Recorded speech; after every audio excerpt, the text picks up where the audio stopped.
I think you should try to get your heart broken as often as you possibly can. I try to do it 3 or 4 times a week. Not in real life, at the movies. Somehow, heartbreak feels good in a place like this. Here's what's been happening to me lately. I'll read a headline about something genuinely devastating. Something that if I really sat with it, should completely wreck me. A tragedy, a crisis, something real happening to real people right now. And my reaction is, that's awful. And then I scroll. And I want to be clear about something. It's not that I don't care. It's that the way that I'm encountering this information is specifically designed to prevent me and prevent you, prevent us from caring fully, because it's a notification. It's a 15-second clip. It's a headline sandwiched between 2 memes. And this format tells my brain that this content is to be consumed. It's not a human story to be felt. When everything arrives in the same way, wars, political corruption, celebrity gossip, natural disasters, sports scores, call sheet predictions on whether or not, a nuke is going to get dropped or if Timothée Chalamet is going to win the Oscar, it all starts to flatten. Not because tragedies aren't real, but because the delivery system treats them like they aren't. It's like every channel on the mixer is pushed all the way up. And instead of feeling more, you just get noise. It's flat, it's constant, it's background. And somewhere along the way, your emotional response doesn't disappear. It just dulls. And then I go to the movies. I sit in a dark room. I watch something that I know isn't real, and it destroys me. I'm crying over people who don't exist in situations that I know never happened. Not really. A completely constructed emotional experience. And somehow, that hits harder than the real thing. Why? Why does something that is fictional feel more than reality? I don't think it's because stories are more powerful than real life. I think it's because real life, the way that we so often experience it now, the world out there isn't built to be felt. The systems that we're receiving the information from aren't designed to make us feel. It's built to be processed. You skim it, you categorize it, you move on. That's it. Stories don't let you do that. They slow you down intentionally. They give pain, tragedy, heartbreak. They give it a face, a shape, a beginning, a middle, and an end. And they do not let you scroll past it. They make you stay. Fragmented versus focused. See, in a story, your attention is locked by default. There's no tab, there's no notification, no algorithm pulling you somewhere else. You're just there. When your attention is actually there, what happens is your emotions follow. And there's something else going on too. Stories give you proximity to pain without the weight of that responsibility. You don't have to fix it. You don't have to respond to it. You don't have to do anything except just feel it fully, without guilt, without the pressure to act immediately or do something. And that's something most of us don't give ourselves permission to do anymore. So it's not that stories make you feel more than reality. It's that they don't let you look away. And the more I sit with that, the more I think this isn't just entertainment. It's actually about emotional maintenance. Here's the analogy I keep coming back to. When you go to the gym, you're not lifting weights because lifting weights is the point. You're lifting weights in a controlled, artificial environment so that your body gets stronger so it can handle the demands of the real world outside the gym. The workout isn't the destination. It is the preparation for whatever things happen to you. I think stories work the same way. When I sit in a dark room and I let something wreck me, when I feel grief for people who don't exist or fear for situations that I'm not even in or never happened, I'm doing emotional reps. I'm exercising something, empathy.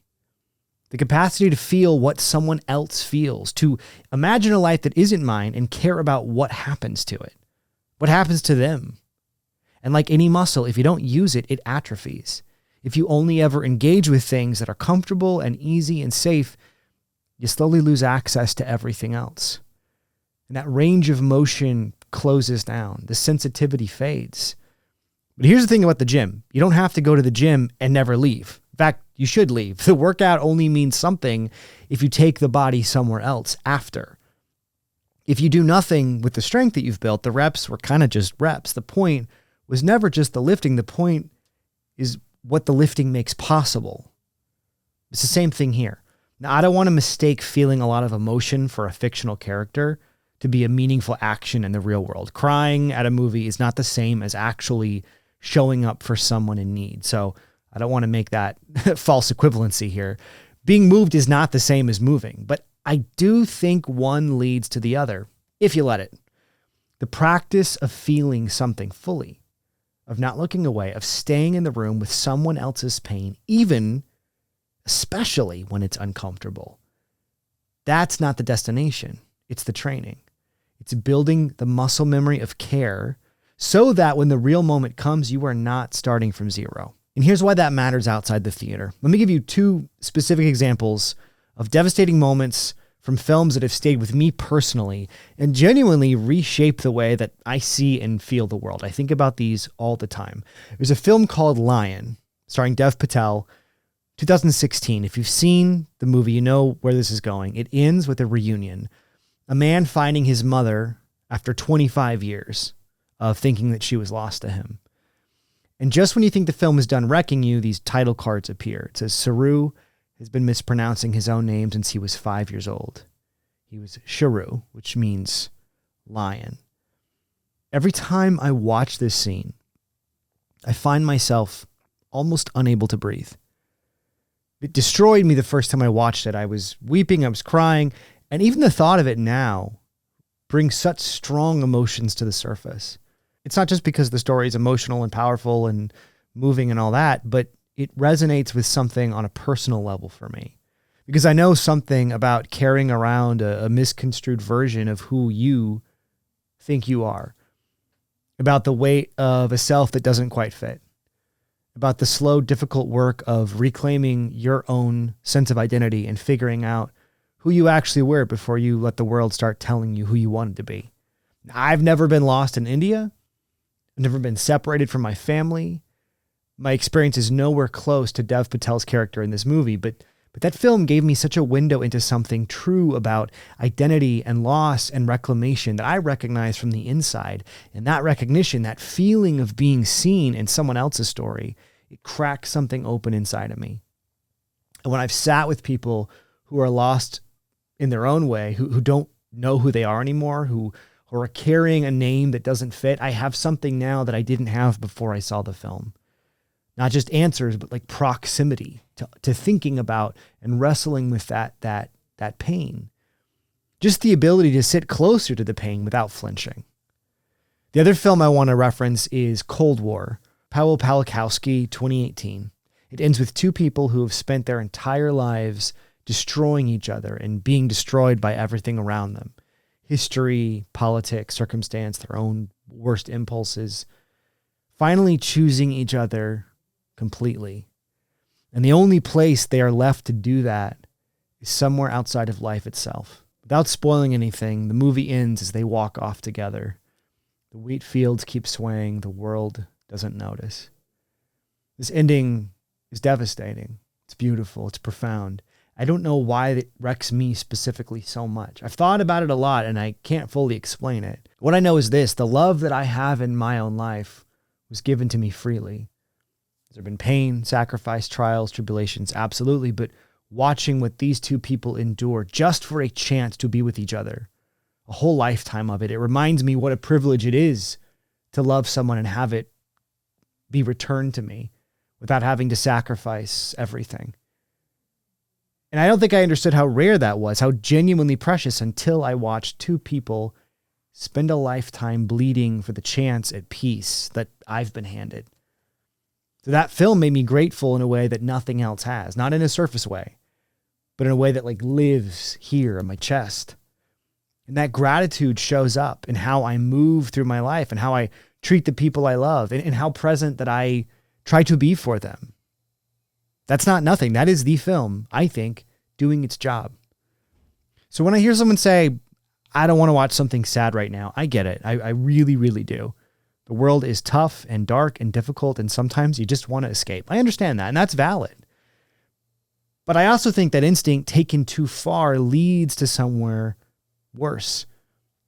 Because the world is not going to stop being hard.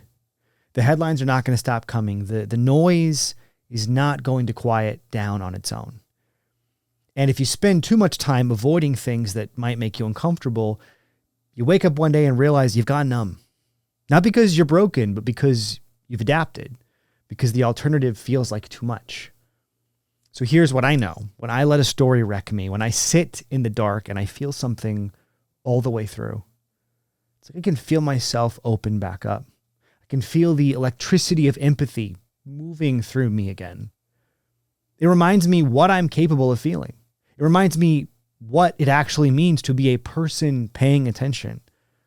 The world needs people right now who are paying attention. So yeah, that's my homework for you. Go get your heart broken on purpose, regularly, as often as you can manage. It's one of the only places left where you can feel something all the way through without immediately feeling compelled to have to do something or react to it. You get the chance to just sit with it and practice empathy. And if the world starts to feel like noise, and the only place you remember how to feel is inside a story, that is not a weakness. That actually might be exactly the point.